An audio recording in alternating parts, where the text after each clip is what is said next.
آسمان کے سائے کے نیچے اللہ کے سوا پوجے جانے والے معبودوں میں سے سب سے سنگین اللہ کے نزدیک وہ معبود ہے جو لوگ اپنے نفس کی خواہش کو معبود بنا کے پوجتے ہیں۔ رب کہتا ہے انہوں نے اللہ کے مقابلے میں معبود بنا لیا۔ کس کو؟ نفس کی خواہش کو۔ ایک طرف اللہ کا حکم ہے، ایک طرف نفس کی خواہش ہے، چلتے کس طرف ہے؟ رب کہتا ہے انہوں نے نفس کی خواہش کو اپنا معبود بنا لیا، اللہ کا حکم نہیں مانتے۔ میں آپ سے ایک بات پوچھتا ہوں، جنازے کو بھی نماز ہی کہتے ہو نا؟ اس کا پورا نام کیا ہے؟ وہ بھی نماز ہے، اور فجر والی بھی نماز ہے۔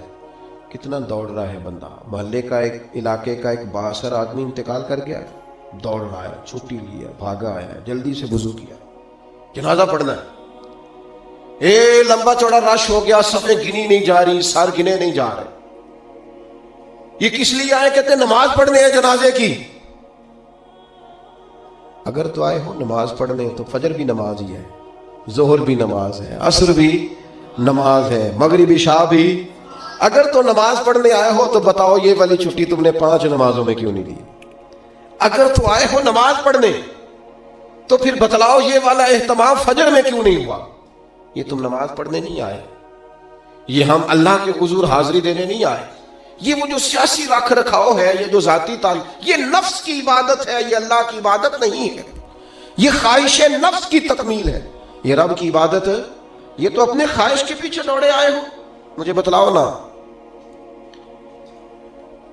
وہ ایک شاعر تھے، انہوں نے بات تو بڑی غلط کی، لیکن چلو بعض اوقات نصیحت کے لیے کچھ باتوں کو دہرا دینا چاہیے۔ پاکستان کے ایک معروف شاعر تھے، ان سے کسی نے کہا کہ آپ مسلمان ہیں؟ کہنے لگا آدھا مسلمان ہوں آدھا کافر ہوں۔ کہا کس طرح؟ کہنے لگا اسلام کے اندر خنزیر بھی حرام ہے اور شراب بھی حرام ہے، لیکن میں خنزیر نہیں کھاتا، شراب پی لیتا ہوں، معاذ اللہ سبحان اللہ۔ کہنے لگا خنزیر سے مجھے نفرت ہے، شراب میں چھپ کے کئی کونے میں جا کے پیتا ہوں، تو آدھا مسلمان ہوا نا۔ کہ اگر تو میں دین کا حکم سمجھ کے نفرت کروں تو پھر جتنی خنزیر سے کروں اتنی شراب سے بھی کروں۔ تو کسی نے اس پر تنقید کرنی چاہیے تو اس نے کہا ٹھہر جا ذرا سن، جس طرح شراب حرام ہے، جس طرح جوا حرام ہے، جس طرح خنزیر حرام ہے، ملاوٹ بھی تو اسی طرح ہی حرام ہے، حرام مال بھی تو اسی طرح ہی حرام ہے۔ یہ کیسی تمہارے نفس کی خواہش ہے کہ خنزیر نہیں کھاتے؟ کہتے ہیں کہ کسی علاقے میں ایک آفیسر تھا، تو وہ سب حرام مال اکٹھا کرتا تھا، تو کوئی کسی کی ضرورت ہی نہیں تھی اس سے بات کرنے کی۔ تو ایک بوڑھی اماں تھی، وہ بڑی حق بات کہنے کا مزاج رکھتی تھی، تو ان کی مرغی مر گئی، تو اس کے گلے پہ چھری چلا کے نا تو اس آفیسر کے گھر دے آئی دیسی مرغی۔ تو وہ شام کو شکریہ ادا کرنے آ گیا، کہنے لگا اماں کمال کر دیا، دیسی مرغی تو کسی کو دیتا ہی نہیں۔ کہنے لگے بیٹے نہیں، کمال والی بات نہیں، مر گئی تھی۔ تو وہ ناراض ہو گیا، کہنے لگا مر گئی تھی تو میرے گھر کیوں دے دی؟ کہنے لگی سارا محلہ جانتا ہے تو سارا حرام کھاتا ہے۔ تو میں نے کہا یہ کروڑوں حرام کھا گیا تو کوئی مشکل نہیں، تو ایک مرغی سے کیا تکلیف دے گی؟ تو اللہ نے اس کے دل میں بات ڈالی، اس کو اثر ہوا، وہ رونے لگا، کہنے لگا بات تو ٹھیک کر رہی، کروڑوں روپیہ حرام کا آئے تو وہ چونکہ نفس پسند کر رہا ہے تو وہ ٹھیک ہے، اور ایک مرغی صرف چھری نہیں چل سکی، مر گئی، تو اس سے الٹی آ رہی ہے، کہہ رہی ہے کیا مطلب ہے اس کا؟ وہ ہمارے ایک دوست ہیں، وہ کہتے ہیں ہمارے زمانے میں لوگ اس طرح کے پرہیزگار ہیں کہ ایک شخص کو ایک نیا جوتا مل گیا کہیں گرا ہوا، اس نے اس کا مالک ڈھونڈنا شروع کیا، کسی کا نیا جوتا گر گیا سڑک پہ تو ڈھونڈتا رہا، ایک پیر تھا، ڈھونڈتا رہا، وہ کس کا ہے بھائی کس کا ہے؟ تھوڑی دیر آگے جا کے اسے اس کا دوسرا پیر بھی مل گیا، پھر اس نے مالک ڈھونڈنا چھوڑ دیا۔ پہلے وہ نیک تھا کیونکہ ایک جوتا تھا نا، پہن نہیں سکتا تھا، جیسے اسے اتنی تکلیف کی بات ہے امت مسلمہ، نفس کی خواہش کو خدا بنا لیا، جو تیری طبیعت میں آئے۔ ویسے ماں باپ کو تو وقت نہیں دے سکا، ویسے اگر تجھے کہا جائے کہ ماں باپ کی طرف سے کسی یتیم بچے کا خرچہ اٹھا لے، وہ تو نہیں اٹھا سکتا۔ تیرے ماں باپ چلے گئے، ان کی وجہ سے تو کسی غریب بہن بھائی سے تعاون کر تاکہ ماں باپ خوش ہو، احسان ثواب، وہ تو نہیں کر سکتا۔ دیکھیں چیلم پہ 50 پکیں گے، جو کہ پتہ چلے نا برادری کو کہ جناب نے چیلم کیا۔ یہ نفس کی خواہش کو خدا بنا لیا۔ سیاسی افطاریاں ہو رہی ہیں، کسی کی نیت پر شک نہیں، اچھی نیت سے لوگ افطاری کراتے ہوں گے، لیکن وہ گھروں کا بھی تو ہمیں پتہ ہے نا کہ جہاں لوگ آٹا بھی اس لیے تھوڑا پکاتے ہیں کہ کل بھی اس کی ضرورت ہے. وہ محلے کے گھر نظر نہیں آتے. افطاری کے لیے ایک سجن بلایا جو پہلے کروڑ پتی، اور بلایا کہاں سے؟ لاہور سے، اسلام آباد سے، فیصل آباد سے. تو جو تیرے ارد گرد تھے، نفس کی خواہش کو خدا بنا لیا. بندہ مومن کی یہ شان نہیں ہے. جب ہم اللہ تعالیٰ کی عبادت کریں گے، آپ کو پتہ ہے انبیاء کرام علیہ السلام کو لوگوں نے کیوں شہید کر دیا؟ انبیاء کرام کی لوگوں نے کیوں نافرمانی کی؟ اللہ کے رسول تو معصوم ہیں، کسی شخص سے کوئی مطالبہ نہیں کرتے تھے. نبی تو خالصتاً دائی بن کر اور تڑپ لے کر اللہ کے بندوں کو رب کی طرف بلاتا ہے. کیوں نہیں مانی لوگوں نے بات انبیاء کی؟ حضرت لوط علیہ السلام کی بات اس لیے نہیں مانی کہ وہ ہم جنس پرستی سے، لواطت سے روکتے تھے. کیوں لوگوں نے نافرمانی کی حضرت ابراہیم علیہ السلام کی کہ وہ کفر اور شرک سے روکتے تھے؟ کیوں لوگوں نے نافرمانی کی معاذ اللہ نبی پاک علیہ السلام کی کہ حضور فرماتے تھے کوئی بڑا چھوٹا نہیں؟ کیوں سردار بنے ہوئے ہو تم؟ کیوں غریبوں کا خون چوستے ہو؟ کیوں برادری ازم کے نام پر تکبر کرتے ہو؟ لوگ نافرمان ہو گئے. ہم کیا کرتے ہیں؟ جیسے ہی ہمارے نفس کی خواہش کو چوٹ لگتی ہے ہم فوری طور پر مخالف ہو جاتے ہیں. میں نے تو کیونکہ چھوٹا سا میرا تجربہ ہے، بہت ساری باتیں تو میں کرنا بھی نہیں چاہتا. میں نے تو دیکھا ہے مرید، شاگرد، عقیدت مند، پیار کرنے والا، اس نے بھی ایک دائرہ بنایا ہوا ہے. وہ کہتا ہے کہ مجھے حکم تو دیا جائے، کسی چیز سے روکا نہ جائے.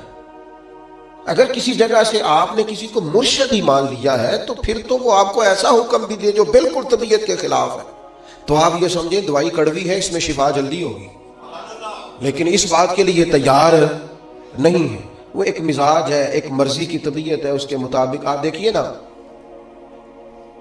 قرآن مجید ارشاد فرماتا ہے کہ یہ جو تھے نا قریش مکہ، یہ حاجیوں کو پانی پلاتے تھے، کعبے کے متولی تھے، ساری باتیں مانتے تھے، لیکن کلمہ پڑھنے کو تیار نہیں تھے. اللہ کریم نے قرآن مجید میں فرمایا تم نے حاجیوں کو پانی پلانا اور کعبے کی خدمت کرنا اس کے برابر سمجھ لیا ہے کہ یہ کہا جائے کہ میں اللہ اور آخرت پر ایمان لایا، اور تمہیں یہ پانی پلانا بھی تب بھی نفع دے گا جب اللہ اور اس کے رسول کو مانو گے. لیکن وہ اپنی مرضی کا مزاج ہے نا جی، اپنی مرضی کی طبیعت ہے. اپنی زندگی کے اندر کچھ چیزوں پر توجہ کریں. نبی پاک علیہ السلام نے فرمایا جنت اللہ تعالیٰ نے مشکلات سے ڈھانپ دی ہے، دوزخ کو اللہ نے خواہشات سے ڈھانپا ہے. اپنی زندگی میں اپنی خواہشات پر توجہ دیں. حضور علیہ السلام نے پناہ مانگی ہے، اے اللہ میں نہ ختم ہونے والی خواہش سے تیری پناہ مانگتا ہوں. اپنی خواہشات پر، یہ جو ہم پیری مریدی کرتے ہیں نا، یہ جو بیعت کا سلسلہ ہوتا ہے، اس میں سب سے پہلا طریقت کا حکم یہ ہے کہ مرشد آپ کو وہ حکم دے گا جو آپ کی مرضی کے خلاف، اور اگر آپ اسے صحیح کر کے قبول کریں گے نا، دیکھیں بندہ اللہ کا بندہ کب بنتا ہے؟ اللہ کا بندہ تب بنتا ہے جتنا مزہ اسے نیند میں آتا ہے نا، اگر اتنا ہی مزہ اسے فجر کے وقت نیند چھوڑنے کا ہے نا، پھر وہ رب کا بندہ ہے. اتنے مزے سے ہی وہ اٹھے. جتنا مزہ اسے روٹی کھانے کا آتا ہے نا، اتنا ہی مزہ اسے رمضان میں روزہ رکھنے کا ہے، پھر وہ اللہ کا حقیقی فرما بردار. جتنا لطف اس شخص کو اللہ تبارک و تعالیٰ کی دی ہوئی نعمتوں کو استعمال کرنے کا آتا ہے نا، اتنا ہی مزہ اسے اگر اللہ کی بارگاہ میں مجاہدے کا ہے، پھر وہ رب کا بندہ ہے. تو اپنی مزاج کے اندر حق کہنے کا حوصلہ پیدا کریں. آپ کے دائیں بائیں جو لوگ غلطیاں کریں انہیں محبت سے سمجھانے کی کوشش کریں، اور کچھ تھوڑا سا نا نفس کی مخالفت کم، جو آپ کی طبیعت میں چاہے وہ ہو جائے تو مزہ کیا رہا. ایک بات آپ نے آج کے جمعے سے بطور سبق لے کے جانی ہے، نفس کی تھوڑی مخالفت کریں، چھوڑ دیں اندر باہر لڑنا، اپنے آپ سے لڑنا شروع کریں، اپنے آپ سے تھوڑا سا جہاد شروع کریں. ہمارا سب سے زیادہ مسئلہ اپنے ساتھ ہے. ہمیں کسی نے پریشان نہیں کیا، صرف ہماری اپنی خواہشات نے پریشان کیا. آپ خواہشات سے تھوڑا سا لڑیں، ایک ایک دو دو کر کے خواہشات کو چھوڑیں، آپ خود محسوس کریں کہ زندگی حسین ہو گئی. میرے ایک سنگی ہیں، اختلاف ہو گیا ان کا گھر کے اندر، تو میں نے بلایا، میں نے کہا کیا ہوا ہے؟ تو انہیں پہلے سٹے آکھیا، انہوں نے کہا حضور ساری غلطی میری ہے، بڑی کوشش کرنا پر میرا اپنے آپ تے کنٹرول، میرا دل خوش ہو گیا، ورنہ آج کل ساری غلطی میری ہے. یہ تے سوال ہی نہیں نہ پیدا ہوگا، میں تے غلطی کرا، یہ کتنے لکھے ہے؟ میں ہی تے نہیں کرتا، باقی ساری دنیا کر دی. یہ چھوڑ دیں. یہ بہت بڑی بات ہے کہ انسان تھوڑا سا دو قدم پیچھے ہٹ کے کہ نہیں، غلطی تو ساری ڈھونڈتا پھرتا ہوں، اے اقبال میں اپنے آپ کو ڈھونڈتا پھرتا ہوں، اے اقبال اپنے ڈھونڈتا پھرتا ہوں، اے اقبال اپنے آپ کو، آپ ہی گویا مسافر، آپ ہی منزل ہوں میں، وما علینا